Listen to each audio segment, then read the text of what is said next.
मी दरवेळी veg Manchurian बनवताना food colour घालते. त्याच्यामध्ये छान रंग येते म्हणून. आज बिलकुल बी रंग न वापरता, आपण फूड कलर न वापरता बीट ॲड करूनच त्याला कसं ओरिजिनल कलर आणायचं आपण ते बनवूया.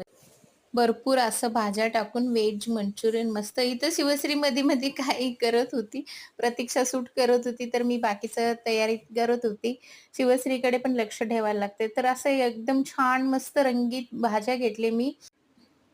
कोबी, गाजर आणि हे बीट एवढं भाज्या घेतली मस्त. बीटनी कसं छान रंग येईल, फूड कलर वापरायची गरज नाही पडत आपल्याला.